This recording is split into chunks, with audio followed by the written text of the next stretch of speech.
Merhaba arkadaşlar, kanalıma hoş geldiniz. Bugün sizlerle bu örtüyü yapıyoruz. Sizler için iki parça hazırladım. Bir tanesi sehpa örtüsü, bir tanesi runner. Daha önce bu şekilde kenarları düz bir şekilde mini yelpaze şeklinde yapmıştık. Az önce gösterdiğim örneğe benziyor. Bunda bu trabzanlı kısımlar ara boşluklara denk geliyor.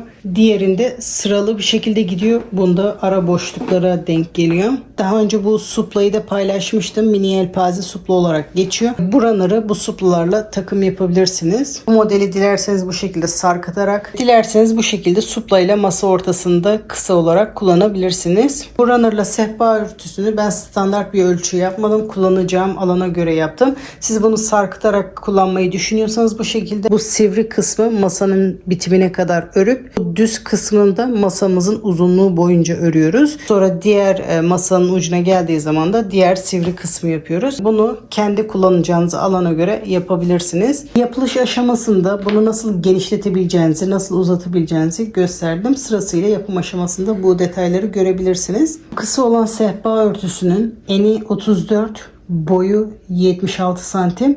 Püskülsüz haline yaklaşık 200 metre kadar ip gitti. Bu uzun olan runner'ın eni 34, boyu da 116 santim. Buna da yaklaşık püskülsüz haline 400 metre ip kullandım. Kullandığım ahşap boncukların ölçüsü de 19 milimetre. Şimdi sizleri daha fazla bekletmeden yapım aşamasına geçebiliriz. Ben yurt dışında yaşıyorum. Yabancı marka ip kullanıyorum. Aynı özelliklerde ipi bulabilmek için bu arkadaki metrajlarına ve özelliklerine bakmamız gerekiyor. İp alırken ipin kalınlığı 2 milimetre ama %46 koton, %40 polyester, %14 rayon. Bu yüzdelikler iplerde değişebilir. Önemli olan karışım olması. %100 koton olmaması gerekiyor bunu yaparken. Bu tarzda bir makrome ipi alırken %100 koton ya da %100 polyester ip almamaya dikkat ediyoruz. Çünkü bu yumuşaklıkta olması için bu karışımların olması gerekiyor. Bir de metrajlarına da bakarsanız aynı kalınlığı rahatlıkla bulabilirsiniz. 250 gramda 250 metre ip var. Tığ önerisi 2 ile 4 mm arasında. Ben elime 4 mm yatkın olduğu için 4 mm tığ kullanıyorum. İp alırken bu arkayı muhakkak okuyalım. Bu gramaj ve yüzdeliklere bakarsanız aynı özelliklerde ipi rahatlıkla bulabilirsiniz. Ben bazı modellerde bu şekilde karışım olan makrome, bazı modellerde de koton ip kullanıyorum. Bunda koton ip de kullanabilirsiniz. Ben koton deyince bunu makrome ipiyle karıştırılıyor arkadaşlar. Makrome ipi olan karışım olacak ama koton ip dediğim zaman normal %100 koton ip. Makrome ip değil, büklümlü bir ip bu. Bu ip de Türkiye'nin ipi. Bu da %100 koton ip. Bakın kalınlıkları benziyor. Benim kullandığım ip daha büklümlü. Bunun büklümleri yok. Böyle tel tel duruyor. Ama bu da aynı görevi görüyor. Bu ipi de kullanabilirsiniz. Bu karışımı olan makrome ipi. Bakın özelliği aynı. Bu da koton ip.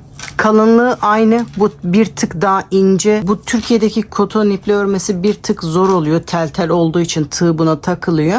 Ama yine de o görüntüyü veriyor. Onu da kullanabilirsiniz arkadaşlar. Bu iki ipin de markasını, linkini aşağıda açıklama kısmına ekleyeceğim. Oradan bakabilirsiniz. Ben Amerika'da hobi mağazasından alıyorum iplerimi. Modeli sizler için Türkiye'deki iple de başladım. Görünüşü bu şekilde. Benim yaptığım da bu şekilde. Tülenmedikleri için şu anda böyle görünüyor. Birbirlerine benziyorlar. Ve bunu da Türkiye'deki koton iple denedim. Makrome iplini bulamıyorsanız %100 koton iplerle de deneyebilirsiniz. Şu anki yapacağım halkayı sihirli halka yaparak da yapabilirsiniz. Zincir yaparak da yapabilirsiniz.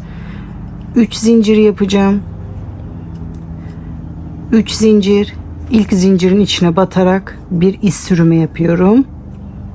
Bu şekilde halkamı oluşturuyorum ya da normal sihirli halka yaparak da bu kısmı yapabilirsiniz. Şimdi 3 zincir çekerek yeni sıraya başlıyorum. Bu benim ilk trabzanım. Şimdi halka içerisinde toplamda 5 trabzan olacak. Bu 1'di. 2 3 4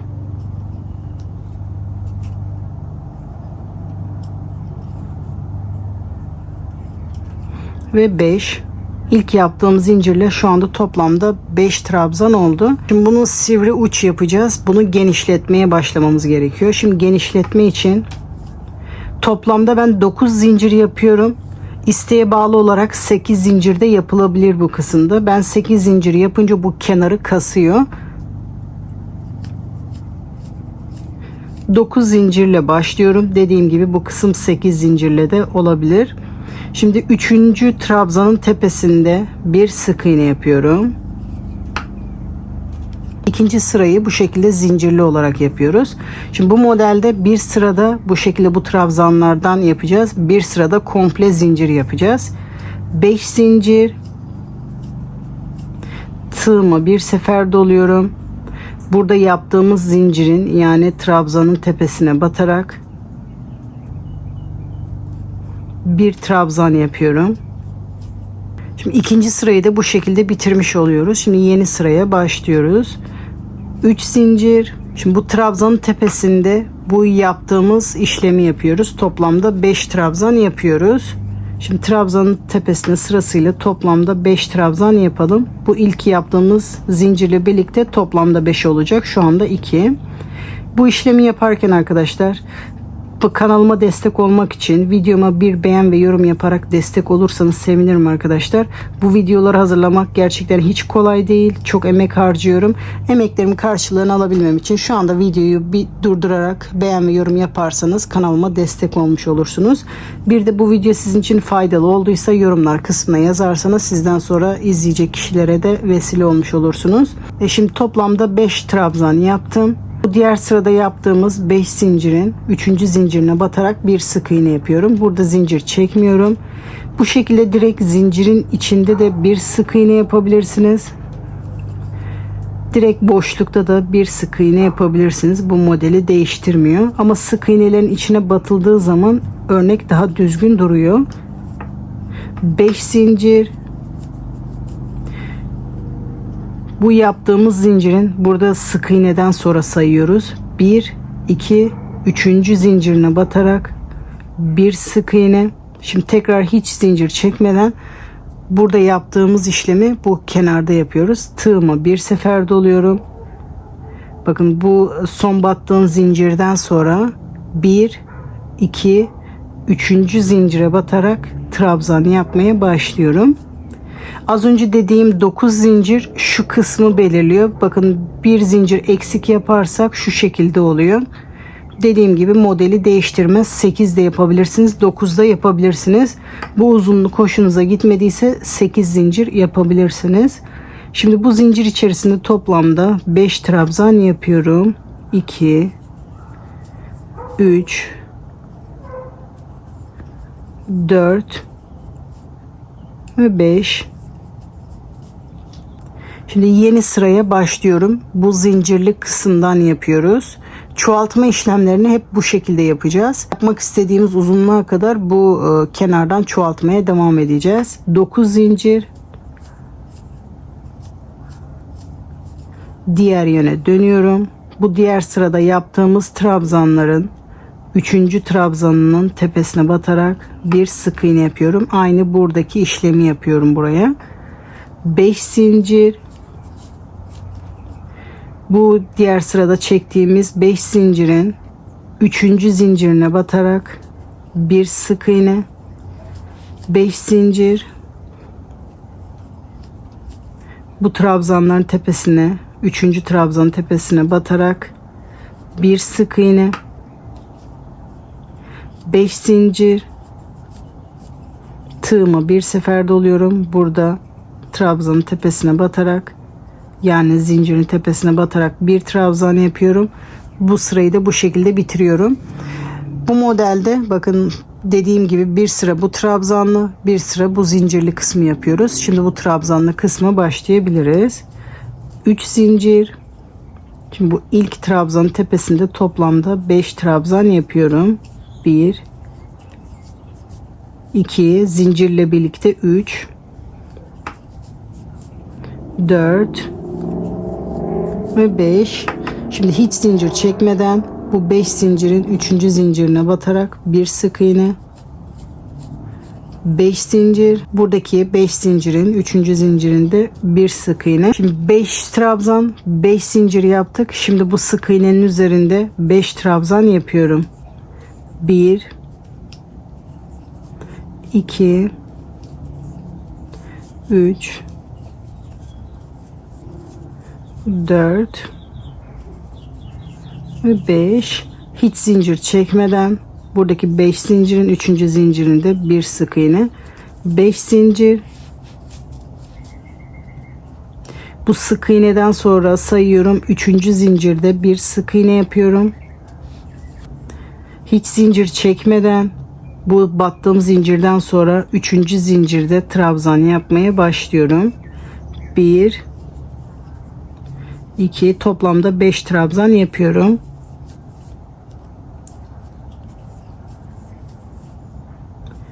Ve 5. Bu sırayı da bu şekilde bitiriyorum. Bu yaptığımız trabzanlı kısımlar sıralarda üst üste denk gelmeyecek. Bu şekilde boşluklarına denk gelecek. Diğer sırada da bunun tepesinde olacak. İkisinin de arasındaki boşlukta olacak. Şimdi yeni sıraya 9 zincir çekerek başlıyorum. Diğer yöne dönüyorum. Aynı şu zincirli kısmı tekrar ediyorum. Bu trabzanların 3. trabzanın tepesinde bir sık iğne, 5 zincir. Bu 5 zincirin 3. zincirinde bir sık iğne, 5 zincir. Burada trabzanın 3. trabzanın tepesinde bir sık iğne, 5 zincir. Sıradaki zincirin 3. zincirinde bir sık iğne. Bu şekilde de zincirli sıramızı tamamlıyoruz. 5 zincir. Burada trabzanın 3. trabzanın tepesinde bir sık iğne. Şimdi buradaki kenar işlemini yapıyoruz. 5 zincir, tığımı bir sefer doluyorum. Burada 3 zincirin tepesinde bir trabzan yapıyorum. Bu zincirli sırayı da bu şekilde tamamlıyorum. Şimdi 3 zincir, yeni sıraya başlıyorum. Burada yaptığımız işlemin aynısını burada yapıyoruz. Trabzanın tepesinde 5 trabzan yapıyorum.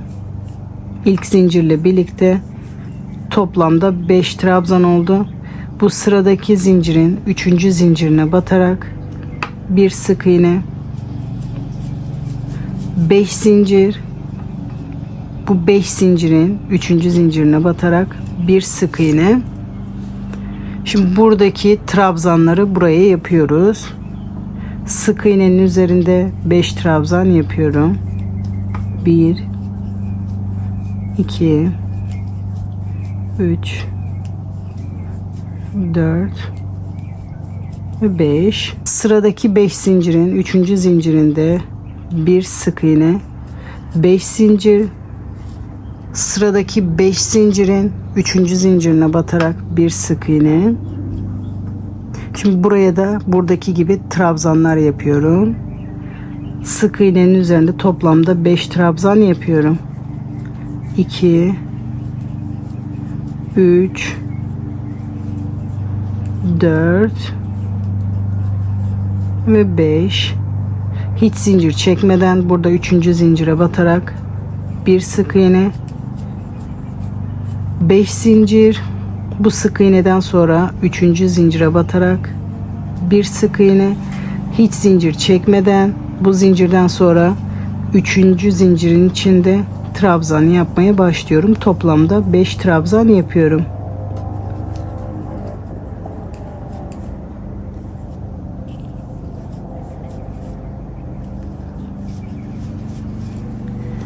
Bu sırayı da bu şekilde tamamlıyorum. Şimdi 9 zinciri yaparak yeni sıraya başlıyorum. Diğer yöne dönüyorum. Bu trabzanların tepesinde 3. trabzanın tepesinde bir sık iğne, 5 zincir. Bu sıradaki zincirin 3. zincirinde bir sık iğne. Bunu normal bu zincirli sırayı yapıyoruz. Bu sıra sonuna kadar yapalım. Sıra sonuna kadar ördüm. 5 zincir. Tığımı bir sefer doluyorum. Burada zincirin tepesine batarak bir trabzan yapıyorum. Burayı da bu şekilde uzatmış oluyoruz. Şimdi 3 zincir çekerek yeni sıraya başlıyorum. İlk trabzanın tepesinde toplamda 5 trabzan yapıyorum. İlk zincirle birlikte 3 4 ve 5.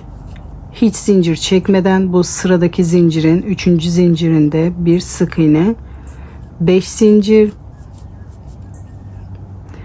Sıradaki zincir boşluğunda, 3. zincirde ya da direkt boşlukta bir sık iğne. Şimdi sıradaki sık iğnenin üzerine buradaki trabzanları yapıyorum.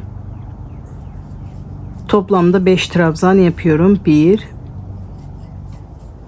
2 3 4 ve 5.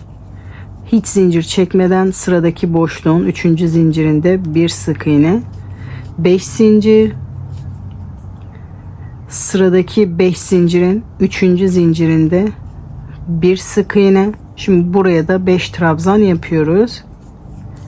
1 2 3 4 ve 5. Sıradaki boşlukta bir sık iğne, 5 zincir, buradan 3. zincirde bir sık iğne. Şimdi sık iğneyi yaptıktan sonra bu çıkıntı işlemini yapıyorum hiç zincir çekmeden. Buradan 1 2 3. zincirde trabzan yapmaya başlıyorum. Toplamda 5 trabzan yapıyorum.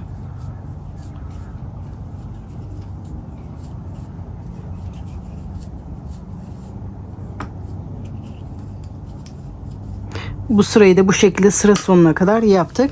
Şimdi burası bayağı bir genişlemeye başladı. Bundan sonrasını sadece sıra başlarında ve sıra sonlarında göstereceğim. Orta kısımlar bu şekilde burada yaptığımız gibi olacak. Oraları tekrar göstermeye gerek yok. Şimdi videoyu uzatmamak için sadece sıra başlarında ve sıra sonlarında göstereceğim. Şimdi zincirli kısmı yapıyoruz. 9 zincir çekerek diğer yöne dönüyorum. Burada 3. trabzanın tepesine batarak bir sık iğne yapıyorum. 5 zincir. Burada 3. zincire batarak bir sık iğne. 5 zincir. Burada trabzanın 3. trabzanın tepesine batarak bir sık iğne. Bu şekilde bu sırayı da zincirli olarak sıra sonuna kadar yapalım. Bu zincirli kısmı sıra sonuna kadar geldim. 5 zincir, tığımı bir sefer doluyorum. Burada çekmiş olduğumuz zincirlerin sonuncu zincirine batarak bir trabzan yapıyorum. 3 zincir çekerek yeni sıraya dönüyorum.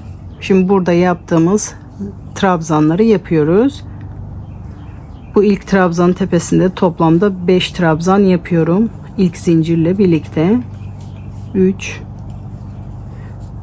4 ve 5. Burada zincirin 3. zincirine ya da boşluğa batarak bir sık iğne, 5 zincir, burada 3. zincire batarak bir sık iğne. Şimdi burada tekrar bu sık iğnenin tepesine batarak 5 trabzan yapıyoruz.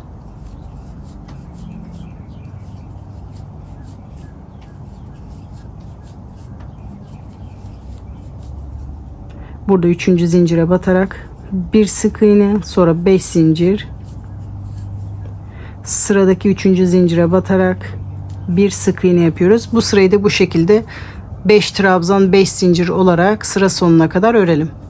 Bu sırayı da sıra sonuna kadar tamamladım. Sonuncu boşlukta da 5 trabzanımı yaptım. Şimdi yeni sıraya başlıyoruz. 9 zincir çekerek yeni sıraya başlıyorum. Diğer yöne dönüyorum. Aynı buralarda yaptığımız gibi 3. trabzanın tepesinde bir sık iğne, 5 zincir, sıradaki boşlukta bir sık iğne.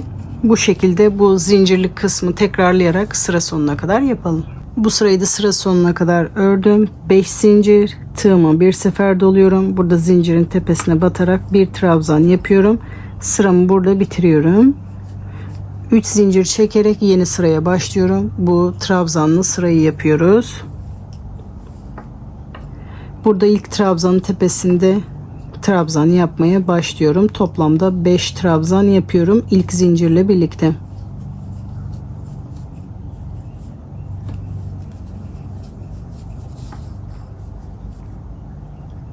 Sıradaki zincire batarak bir sık iğne yapıyorum. 5 zincir, sıradaki boşluğa batarak bir sık iğne yapıyorum. Sonra burada trabzan yapmaya başlıyorum. Toplamda 5 trabzan yaparak burayı da tamamlıyorum. Bunu da sıra sonuna kadar örelim. Bu sırayı da sıra sonuna kadar tamamladım. 5. trabzanımı da yapıyorum. Bu sırayı da bu şekilde bitiriyorum. Şimdi yeni sıraya bu şekilde çoğaltma yaparak başlıyorum. 9 zincir, diğer yöne dönüyorum. Bu trabzanın 3. trabzan tepesinde bir sık iğne,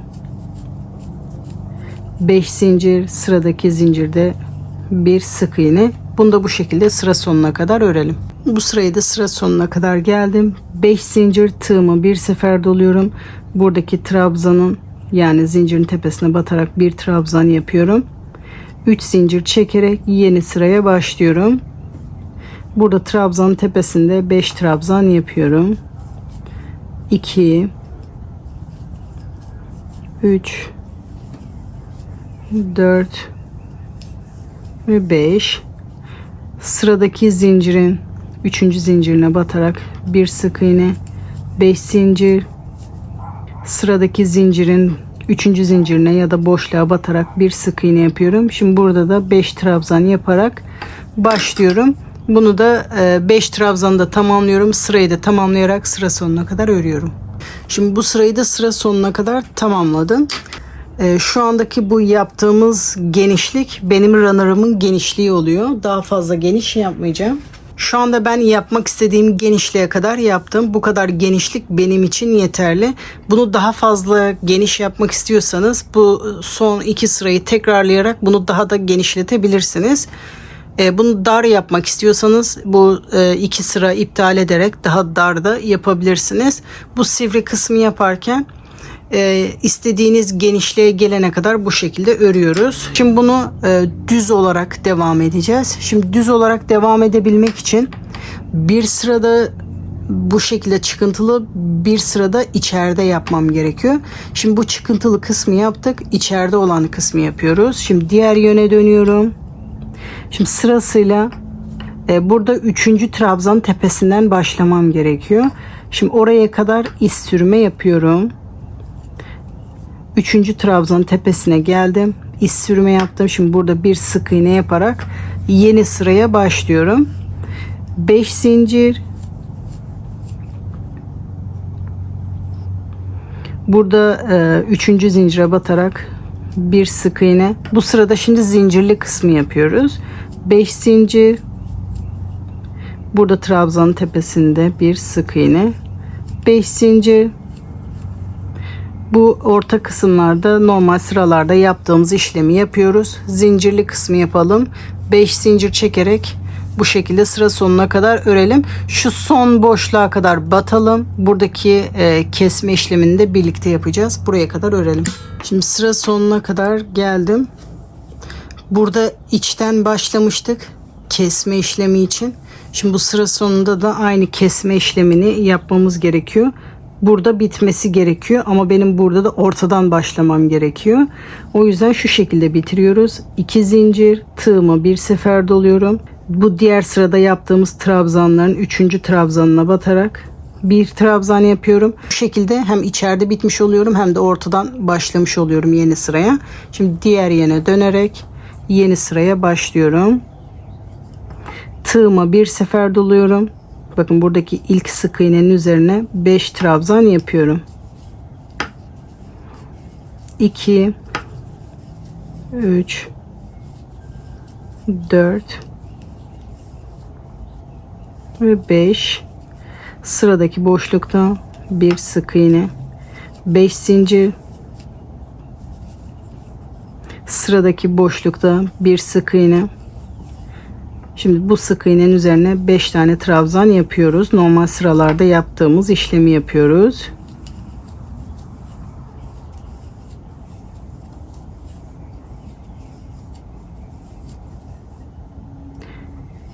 Sıradaki boşlukta bir sık iğne.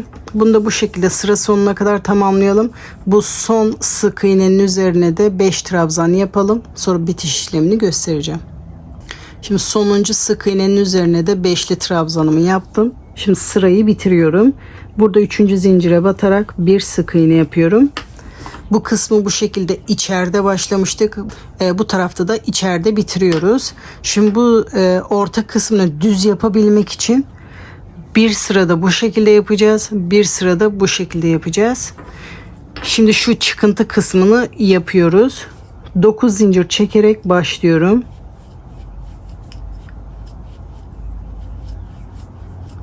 Diğer yöne dönüyorum. Burada 3. trabzanın tepesinde bir sık iğne, 5 zincir, sıradaki boşlukta bir sık iğne. Bu sırayı da bu şekilde zincirli olarak sıra sonuna kadar yapıyoruz. Sıra sonundaki çıkıntıyı da birlikte yapalım. Sıra sonuna kadar ördüm. 5 zincir. Şimdi buradaki bu çıkıntı işlemini yapıyoruz. Tığımı bir sefer doluyorum. Buradaki sık iğnenin üzerinde bir trabzan yapıyorum.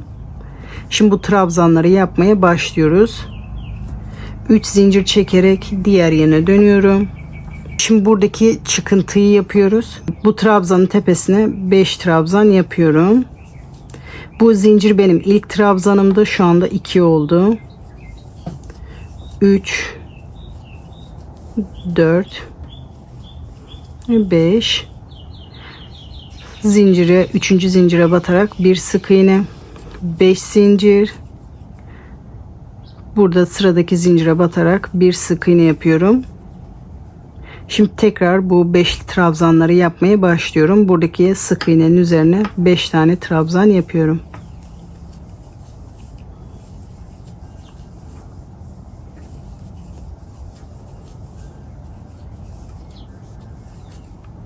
Sıradaki zincirin 3. zincirine batarak bir sık iğne yapıyorum. Bunda normal sıralarda yaptığımız işlemi yapıyoruz. Sıra sonuna kadar yapalım. Burada da son çıkıntıyı yapacağız. Sıra sonuna kadar geldim.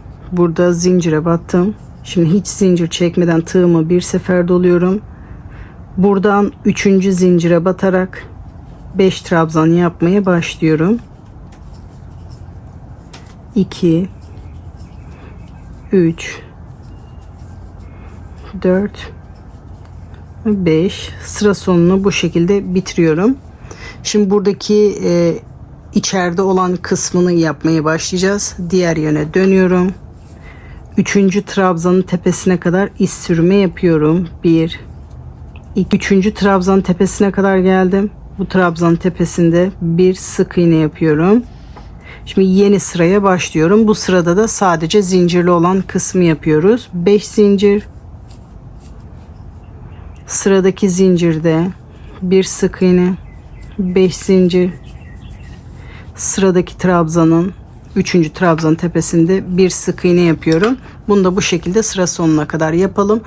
Burada da kesme işlemini yapalım. Şimdi bu sırayı da sıra sonuna kadar geldim. 2 zincir, tığımı bir sefer doluyorum.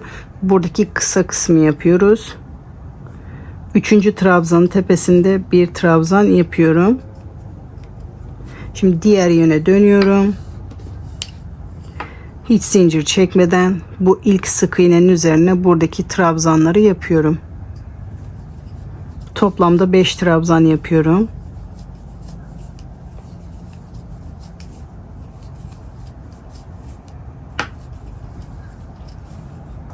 Hemen yanındaki zincirin 3. zincirine ya da boşluğa batarak bir sık iğne, 5 zincir, sıradaki 5 zincire batarak bir sık iğne yapıyorum. Bu sırada da 5'li trabzan, 5'li zincir olacak şekilde sıra sonuna kadar örüyoruz. Sonra bitiş kısmını birlikte yapalım. Bu sırayı da sıra sonuna kadar geldim. 3. zincirde bir sık iğne yapıyorum. Bu sırayı da bu şekilde tamamlıyorum. Şimdi burada yaptığımız işlemi yaparak yeni sıraya başlıyoruz. 9 zincir çekerek yeni sıraya başlıyorum. Diğer yana doğru dönüyorum. Şimdi buradaki çıkıntıyı yapıyoruz. Sonra bu 3. trabzan tepesine batarak bir sık iğne yapıyorum. Aynı bu sırayı tekrar ederek bunu tamamlıyoruz. Bu düz kısmını yaparken Şu 4 sırayı tekrar ederek bunu uzatmak istediğimiz uzunluğa kadar uzatıyoruz arkadaşlar.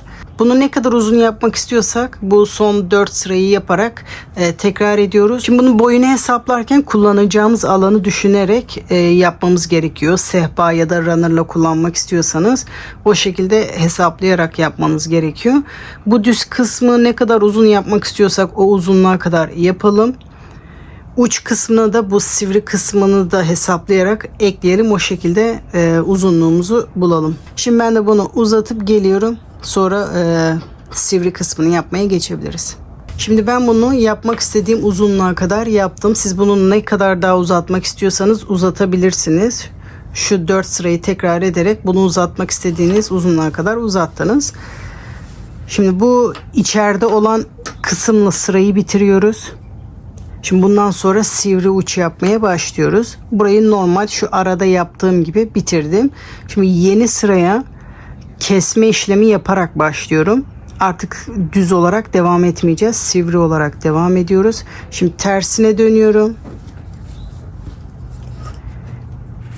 Şurada yaptığımız işlemi tekrar burada yapıyoruz. Normalde çıkıntı yapıp burayı düz olması için bu işlemi yapıyorduk. Ama şimdi burada bu çıkıntıyı yaptıktan sonraki işlemi burada yapmaya başlıyoruz. Kesme işlemi için. 3. trabzanın tepesine kadar iz sürüme yapıyorum. 1 2 3. Şimdi bu trabzanın tepesinde bir sık iğne yaparak yeni sıraya başlıyorum. 5 zincir. Burada 3. zincire batarak bir sık iğne ya da boşlukta normal şu anda zincirli işlemi yapıyorum. 5 zincir, trabzanın tepesinde bir sık iğne. 5 zincir, zincirin içinde bir sık iğne. Bu sırayı bu şekilde sıra sonuna kadar yapıyoruz. Şu boşluğa kadar yapalım, sonra burada da kesme işlemi yapalım. Sıra sonuna kadar geldim. Sıra başında keserek başladık. Burada da keserek bitiriyoruz. 2 zincir, tığımı bir sefer doluyorum. Burada 3. trabzanın tepesine batarak bir trabzan yapıyorum. Sıra sonunu bu şekilde bitiriyorum. Diğer yöne dönüyorum. Şimdi kesme işlemine devam ediyoruz. Aynı buradaki gibi 5 trabzan yapıyoruz. Bu ilk sık iğnenin içinde. 1 2 3 4 ve 5. Bundan sonrası normal sıralarda yaptığımız gibi 3. zincirde bir sık iğne, 5 zincir, burada 3. zincirde bir sık iğne yapıyorum. Şimdi burada da 5 trabzan yapmaya başlıyorum. Bunu da normal sıralarda yaptığımız gibi sıra sonuna kadar yapalım. Burada da kesme işlemi yapacağız. Şimdi sıra sonuna kadar geldim. Burada da aynı burada yaptığımız gibi kesme işlemi yapacağız.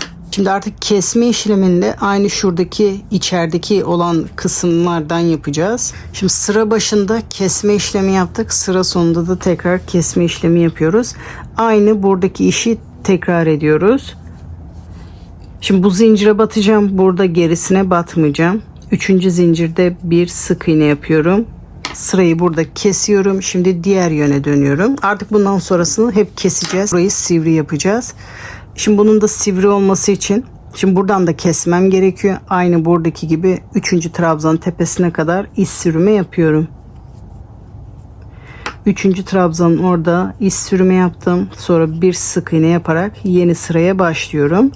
5 zincir, sıradaki boşlukta ya da 3. zincirde bir sık iğne, 5 zincir, sıradaki trabzanın 3. trabzanında bir sık iğne yapıyorum. Bu sırayı da bu şekilde zincirli olarak sıra sonuna kadar yapıyorum. Burada da kesme işlemi yapacağız. Buraya kadar örelim. Bunu da sıra sonuna kadar ördüm. 2 zincir, tığımı bir sefer doluyorum. Burada 3. trabzanın tepesinde bir trabzan yapıyorum. Diğer sıraya dönüyorum. Tığıma doluyorum. Burada ilk sık iğnenin orada trabzan yapmaya başlıyorum. 5 trabzan yapıyorum.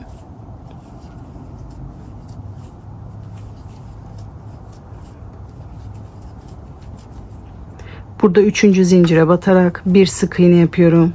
5 zincir, Sıradaki zincire, 3. zincire batarak bir sık iğne yapıyorum. Bu sırayı bu şekilde beşli trabzan, beşli zincir olarak sırasıyla sıra sonuna kadar yapalım.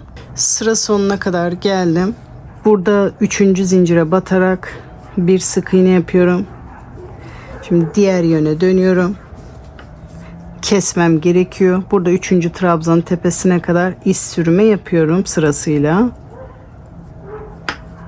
1 2 3. zincirin orada bir iz sürme yapıyorum, sonra bir sık iğne yapıyorum.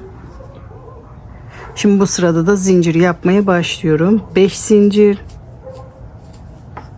sıradaki boşluğa ya da 3. zincire batarak bir sık iğne, 1 2 3 4 5 zincir. Burada trabzanların 3. trabzan tepesine batarak bir sık iğne. Bunu da bu şekilde sıra sonuna kadar örüyorum. Sıra sonuna kadar geldim. Şimdi bu sonuncu beşli trabzan, onun tepesine batarak kesme işlemi yapacağım. Bu kenara batmıyorum. 2 zincir, tığıma bir sefer doluyorum. Burada 3. trabzan tepesinde bir trabzan yaparak sırayı bu şekilde bitiriyorum. Şimdi diğer yöne dönüyorum. Bu ilk sık iğnenin üzerinde 5 trabzan yapıyorum.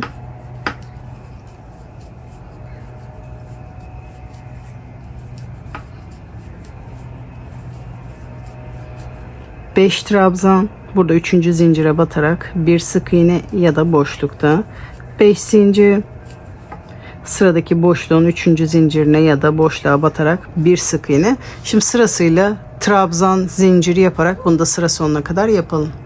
Sıra sonuna kadar geldim. Son sık iğnenin üzerinde 5 trabzan yaptım. Burada 3. trabzanın tepesinde bir sık iğne yapıyorum. Diğer yöne doğru dönüyorum. Şimdi kesmem gerekiyor. 3. trabzanın tepesine kadar iz sürme yapıyorum.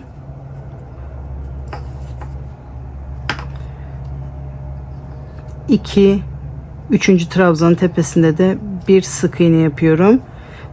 5 zincir, sıradaki boşlukta ya da 3. zincirin üzerinde bir sık iğne, 5 zincir, 3. trabzanın tepesinde bir sık iğne. Bunu da bu şekilde sıra sonuna kadar yapıyorum. Şimdi burayı da sıra sonuna kadar geldim. 2 zincir, 3. trabzanın tepesinde bir trabzan yapıyorum. Sırayı bu şekilde bitiriyoruz. Şimdi diğer yöne dönüyorum. Tığımı bir sefer doluyorum. Burada ilk sık iğnenin tepesinde 5 trabzan yapıyorum.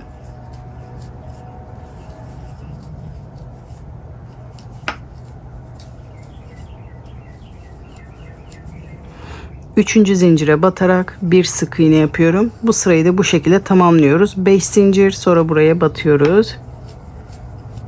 Sıradaki boşlukta bir sık iğne. Şimdi burada da 5 trabzan yaparak sırayı tamamlayalım. Bu sırayı da sıra sonuna kadar ördüm. Burada 3. zincire batarak bir sık iğne yapıyorum. Diğer yöne dönüyorum. 3. trabzanın tepesine kadar iz sürme yapıyorum. Trabzanın üzerinde bir sık iğne yapıyorum. Şimdi 5 zincir. Burada 3. zincire batıyorum, bir sık iğne. 2 zincir. Burada 3. trabzanın tepesinde bir trabzan yapıyorum. Şimdi sonuncuyu yapıyorum. Tersine dönüyorum. Bu sık iğnenin üzerinde 5 tane trabzan yapıyorum. 1 2 3 4 ve 5. Burada 3. zincire batarak bir iz sürme yapıyorum. Bir zincir çekerek ipimi burada kesiyorum. Bu tarafı da bu şekilde bitirmiş oluyoruz. Bitiriyoruz. Şimdi püskül yapılışına geçebiliriz. Şimdi püskül yaparken bu şekilde 2 adet ip hazırlıyorum püskülü bağlamak için. Püskülü 2 türlü yapabilirsiniz. Birincisi benim gibi elinizde sararak yapabilirsiniz. İkincisi de bir cisme sararak, kart, karton, kumanda ne isterseniz istediğiniz bir cisme sararak da yapabilirsiniz. Yapacağınız cismin genişliği önemli. Ne kadar uzunlukta yapmak istiyorsanız. Püsküllerin boyu 10 santim olsun istiyorsanız 10 santim genişliğindeki bir cisme sararak yapabilirsiniz. Örnek şu şekilde bir kitap diyelim ya da bunun kalınlığında bir karton. Bu şekilde ona sararak da yapabilirsiniz. Ben şimdi elimde göstereceğim ama dediğim gibi bir cisme sararak da bu şekilde yapabilirsiniz. Şimdi ipimi alıyorum. Neye sarmak istiyorsanız onu alın. Ben elimde yapıyorum. Bu şekilde sararak püskülümüzü hazırlıyoruz. Bu sarma sayısı sizin isteğinize bağlı, yapacağınız kalınlığa göre değişir. Ne kadar çok sararsanız o kadar çok ip gider ama kalın oldukça da püskül daha güzel duruyor. 6, 7, 8, 9, 10, 15 sefer sardım. İpimi kesiyorum. Sonra ipimizin tekini alıyoruz. Bu şekilde sardığımız ipin arasından beri geçiriyoruz. Neye sardıysak ipi arasından beri geçiriyoruz. İki ipi eşit bir şekilde tutuyoruz bu şekilde. 2 sıkı düğüm atıyoruz. Buraya tutuyorum ki açılmasın.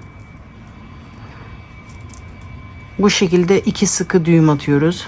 1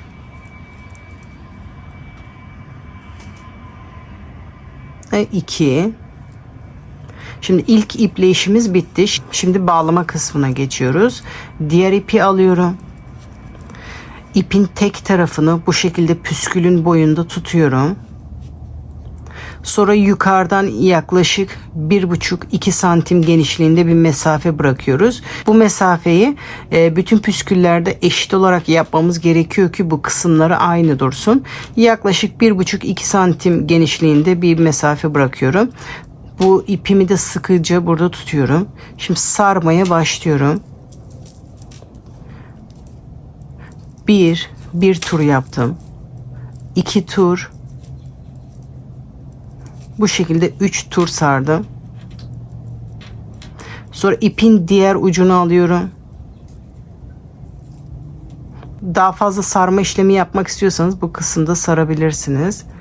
Burada da 2 düğüm atıyorum.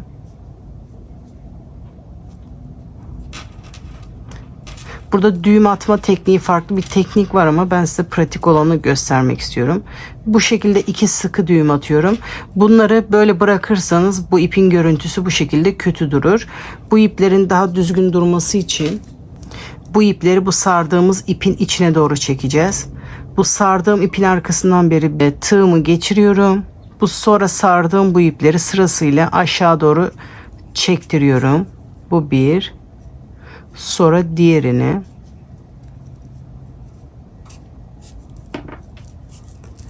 Sonra bu ipleri düğümü arkaya doğru getirmeye çalışıyorum. Parmağım yardımıyla düğümü arkaya getiriyorum.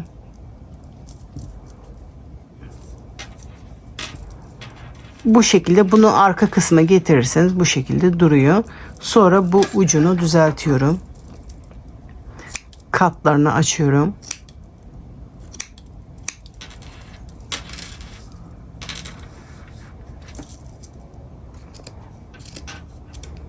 Bu şekilde püsküllerimiz hazır. Püskülleri bu şekilde sade olarak kullanabilirsiniz. Buralara boncuk da takabilirsiniz. Püskülleri daha kalın yapmak istiyorsanız sarma sayısını çoğaltmanız gerekiyor. Bakın bunu 15 defa sararak yapmıştım. Bunu 30 defa sararak yaptım. Püskülüm hazır. Püskülümü biraz büyük yaptım. Bu şekilde ne kadar fazla sararsanız püskülünüz bu şekilde büyük olur. Ahşap boncuk kullanıyorum. 19 milimetre kalınlığında ahşap boncuk kullanıyorum. Şimdi burası başlangıç tarafı. Burada trabzanları battığım yerden ipimin tekini alıyorum. Diğer ipiyle 2 düğüm atıyorum.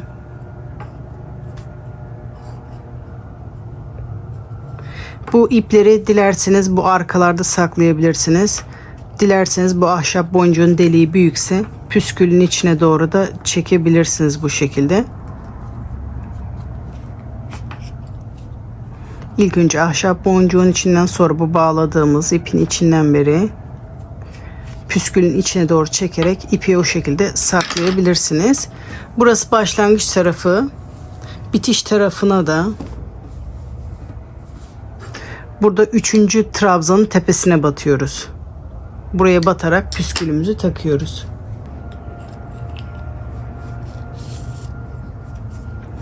Bunu da 3. trabzanın tepesine batarak püskülümüzü takıyoruz. Aynı diğer tarafta taktığımız gibi 2 düğüm, sonra püskülün içinde saklıyoruz. Burayı da bu şekilde tamamlıyoruz. Şimdi ipim ütüye elverişli olduğu için bunu tersten ütülüyorum. İki modeli de tersten ütüledim. Sizlere bitmiş halini gösterdim. Video başında bunların ölçülerini ve ne kadar kullandığımı belirtmiştim. Umarım bu videodan sizler de keyif almışsınızdır. Kanalıma hala abone değilseniz kanalıma ücretsiz abone olabilir. Zili açarak sıradaki videolardan anında haberdar olabilirsiniz. Bu video sizler için faydalı olduysa yorumlar kısmına belirtirseniz sevinirim arkadaşlar. Sıradaki videolarda görüşmek üzere. Hoşçakalın.